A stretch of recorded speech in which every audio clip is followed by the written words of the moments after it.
Good afternoon. In today's class, we will be discussing the contexts and conditions of the rise of the novel in England. The publication of Robinson Crusoe in 1719 was an extraordinary event in the history of English literature. There had been prose narratives before this book, but never so sustained a fictional account of one individual's experiences. This man's story was singular and it appeared new to the readers of the time.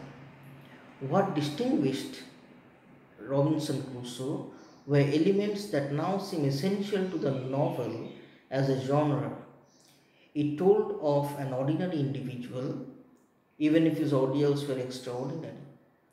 It placed great emphasis on his inner life, though understood mostly in spiritual terms, and above all, in the very manner of its narration, it asked the reader to believe in its probability. In the first decades of the English novel, this was the most common word for what made a narrative believable. In the case of Robinson Crusoe, it involved the narrator's unwavering commitment to minute, objective description and circumstantial detail. Daniel Defoe's brilliantly and unliterary prose doing justice to the facts of one particular person's experience.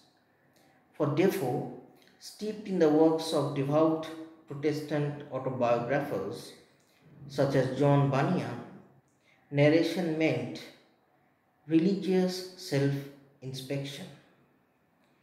Crusoe tells us that, and I quote him, "My story is a whole collection of wonders," unquote.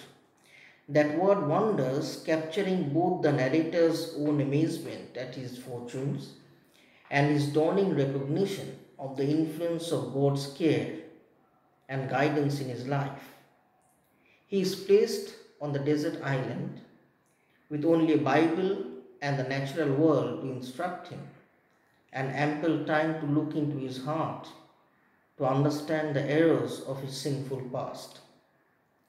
Most of Defoe's subsequent novels, like Moll Flanders, Colonel Jack, and Roxanne among them, are memoirs of remorseful rogues who have learnt religion from experience and introspection. All of his novels presented themselves on their title pages as if they were in a sense autobiographies. None bore Defoe's name as their author. Indeed, there is evidence that one of them, titled The Journal of the Plague Year, was widely received as a true account of the experience of the Great Plague, which occurred in 1665. Now, to go to the word novel as such, as depicting a genre, it's clear that novel begins as if it's a true story. Yet, Defoe's fiction was not noticed by contemporary literary critics and not included in discussions of the best literature of the age. From the number of editions that were published, we know that his fiction was popular, in fact extremely popular by today's standards, but it was not regarded as properly and sufficiently literary. Many of his novels were lumped together in the public imagination with the published accounts of criminal lives that were very much popular in the first couple of decades of the 18th century. Readers were not yet aware that a new genre was with them. The preface to Robinson Crusoe has many words for the narrative, words such as story, adventures, account, life, history, fact. But none of them is that word novel. It is significant that readers did not yet use this word to describe this new genre. The noun existed, but it referred to what we might call, in today's terms, a short story or novella, a genre of brief tales often of forbidden romantic entanglements, usually published in collections. Many of the leading writers of these novellas were women, of whom Delavere Manley and Eliza Haywood were the most famous. Defoe's last novel, Roxana, which was the fictional memoirs of a Restoration courtesan, owes something to this briefly dominant subgenre of prose fiction, featuring as it does the scandalous affairs of courtly men and women. Now, all of the novels that we now think of as the greatest of the 18th century were also bestsellers. In the eyes of some contemporaries, the sin of the novel, as it were, was that it was a commercial product. Novels were among the new literary goods, as it were, on which a new group of entrepreneurs, the 18th century booksellers, depended. These men and a tiny number of women combined the roles of publishers, retailers, and sometimes even printers too. Novels helped to make the fortunes of several men like Andrew Millar, who published Fielding, or Robert Dodsley, who published Lawrence Sterne's Tristram Shandy. Below this exalted rank were somewhat less celebrated booksellers who made a living producing and marketing whatever ephemeral, usually anonymous novels could latch on to the latest fictional fashion. They catered for an expanding genteel readership with money to spend on cultural pleasures and on self-enrichment. The novel encouraged new kinds of literary consumption and then profited from them. The growth of circulating libraries, for example, in Britain is contemporary with the growth of the novel from the mid-18th century. In return for a subscription, readers would be able to borrow a certain number of books or volumes at one time. The surviving catalogues and advertisements for some of these libraries confirm that much of their available stock consisted only of novels. By the late 18th century, even small provincial towns, let alone cities such as London, had circulating libraries. These were crucial, for as a novel was still a luxury purchase. They also encouraged the idea that some kinds of books were not to be lodged forever on a shelf, but consumed, that is, read voraciously. Another aspect of early 18th century growth of the novel was the popularity of book reviews. Accompanying and fueling the rise of the novel was the development of book reviews in specialist magazines. The Monthly Review, for example, which began appearing in 1749, was the first such publication, and it was soon joined by others. Though its reviews were not limited to novels alone, these were among its highly profitable staple fare. Meanwhile, the very irresistibility of the rise of the novel ensured that moralists warned of its dangers. Contemporary moralists, that is, moralists of the early 18th century, some of whom were themselves novelists, invariably depicted the typical novel reader as an easily misguided young woman who was deluded or perhaps overstimulated by all the novels she read. However, such moralists were also mocked. For example, Sheridan's Comedy of Contemporary Manners, The Rivals, first performed in 1775, features a heroine named Lydia Languish who, with her maid's help, has to hide her novels from her guardian, Mrs. Malaprop. The audience was clearly expected to recognize and laugh at the foolish authority figure who disapproves of novels. When Sir Anthony Absolute, whose son was quoting Lydia, describes the circulating library as the evergreen tree of diabolical knowledge, to quote Sheridan, he is deliciously absurd, and in fact he is doomed in the play to be thwarted. In fact, by the 1770s, the novel became increasingly respected. For example, we know of Frances Burney, who ached with anxiety about the likely response of her father when he discovered that she was the author of the novel Evelina, published to some acclaim and fame in 1778. In fact, she need not have worried. He was delighted to have a daughter who had written such a morally impeccable as well as an entertainingly satirical book. Burney's novel was one of many that adopted the epistolary form that Richardson had pioneered. Its narrative of a naive young woman's entrance into the world, as it were, was all the fresher for being told in her own, variously perplexed or excited letters. Burney, whose subsequent and less sprightly novels such as Cecilia and Camilla were much admired by contemporaries, also showed that women were not just the supposed consumers of this now dominant literary genre. They could also be successful writers of novels too. The young Jane Austen read her novels avidly and in fact followed her example. The 18th century novel thus looks in two directions essentially. On one side, it is part of an emerging social formation, connected at the least as a parallel phenomenon to an increasingly efficient ordering of objects and persons through written documents and records, as organized totality called the nation state begins to materialize.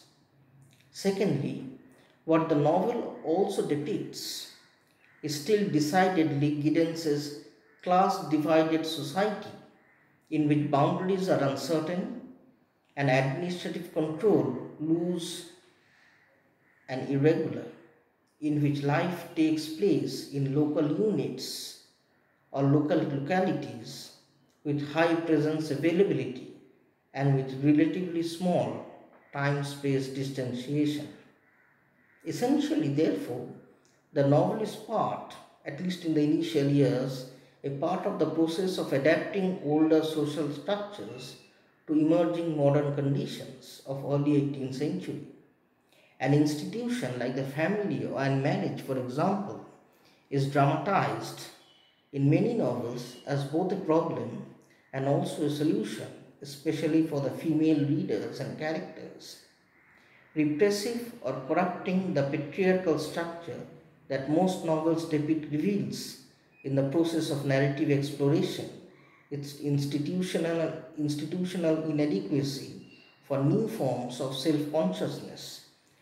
But as circumstances are transformed by narrative rendering, they may also provide insights into personal or local ways of dealing with social change that was coming in significantly at that time. Such domestic arrangements appear in much fiction as bulwarks against some form of an instability and moral corruption in the public world, and they also serve, by analogy that is sometimes explicit, to dramatize in their realignments and power struggles a larger restructuring of social and political authority. Richardson's novel Clarissa, for example, stages a debate about the nature and function of this institution, but the novel's effect may be to make it clear, and abundantly clear at that some sort of alternative or restructured institution suitable to a now newly visible and intensely individual integrity was significantly lacking at the time, or even the intense and melodramatic subjectivity of certain heroines of amatory narrative popular in the early years of the century, such as Phantomina, can be regarded as the destructively self-expressive opposite of goal-oriented, regulated, and or repressed, socially self-promoting and accumulative masculine behavior that is more and more the social norm. Such an opposition can exalt excitedly wayward behavior, but in effect ratify an emerging rationalized norm of self-interested behavior by thus clearly relegating intensely self-expressive and or libidinal subjectivity to the special world of fiction. Paradoxically then, the novel's individualistic perspective can work to turn readers toward the rationalized bureaucratic norms for personality and identity just beginning to emerge. London's urban scene at that point in time, to which virtually all British 18th century novels eagerly conduct their characters, encourages individuals, as the renowned historian E. A. Wrigley puts it, to be, to quote him, treated not as occupying an invariable status position in the community, but in terms of the role associated with the particular transaction that gave rise to the fleeting contract, unquote. In 18th century narrative, increasingly, historically specific individuals come into focus with a new clarity and insistence, as the vagueness and looseness of reference of the amatory novellas of Aphra Behn and Eliza Haywood and even some others, for example, yield to the social and psychological specificity of the best novels of the period, such as Richardson's Pamela and Clarissa and Barnes' Evelina and Cecilia, in which, as sociologists would say, rational patterns of conduct replace traditional forms and contract seeks to replace custom as the form of interaction.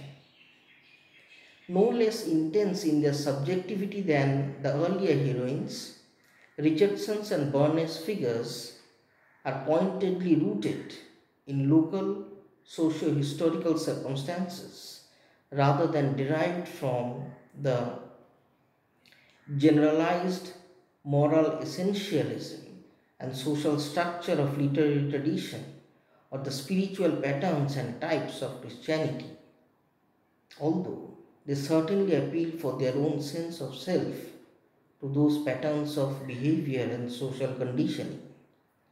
Realism like this is potentially a form of regulation and control, since such persons are increasingly understood in terms of their specific socio-historical and especially their economic determinants instead of some mysterious and extra-historical characterological sense. Indeed, the novel's obsessive rehearsal from mid-century and after of the trials of suffering female paragons pursued or abused by rogue males is a powerful critique of the moral nullity and social uselessness of the aristocratic class. For moral heroines in their strivings and sentimental embodiments of virtue veritably act as a corrective and rational critique of these archaic sexual privileges. The moral melodrama of this recurring fictional situation is based upon a particular ideological analysis of society.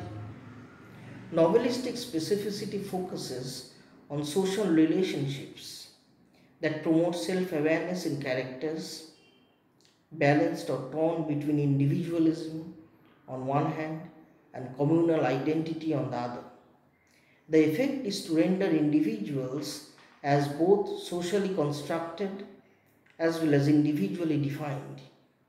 But as they appear in 18th century narrative, these newly distinctive individuals and their surrounding social circumstances clearly lack the clear-cut categorical separation between self and a totalized social order that is the troubling byproduct of modern bureaucratic arrangements within the nation state. Some of the protagonists of many of these novels and narratives are not fairly described in terms of those fictions of selfhood derived from material conditions. Rather, such imagined individuals in the novels often aspire, thanks to their social and moral privileges as members of a leisure class, to become characters, quote unquote, in a very special sense that the philosopher Alasdair MacIntyre has proposed, whereby social role and personality are fused to such an extent that the character becomes, in his words, the mask worn by the dominant moral philosophy of the time. To quote him, a character is an object of regard by the members of the culture, generally or by some significant segment of them. He furnishes them with a cultural and moral ideal. Social type and psychological type are required to coincide compulsorily. The character morally legitimates a mode of social existence, unquote.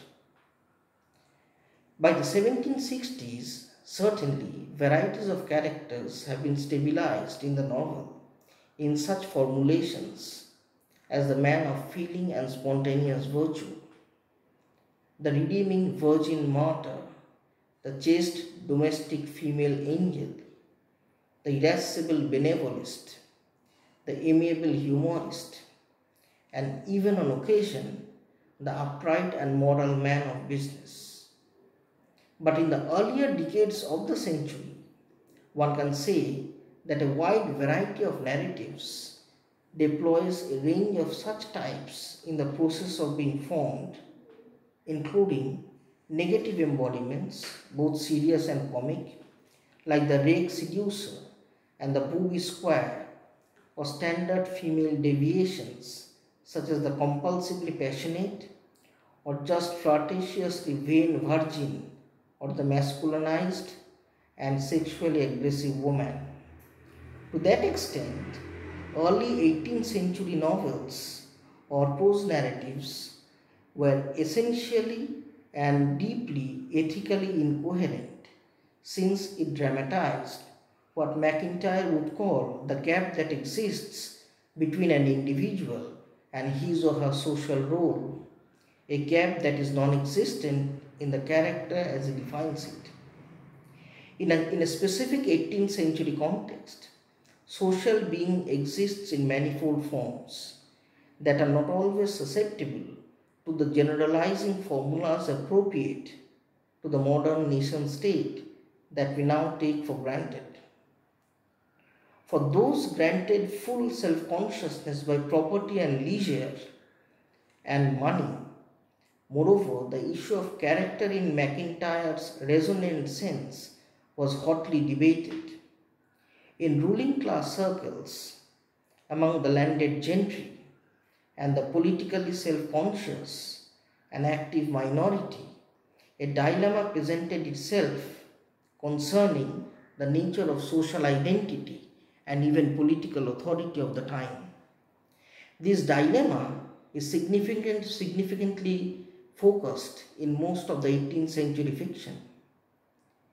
Also, in 18th century fiction, the novelists examine various sorts of intersections and infiltrations between self and its communal surroundings, mutually defining relationships that dramatize an interdependence or even an inseparability between self and society that tends or hopes to nullify the distinction between the two terms.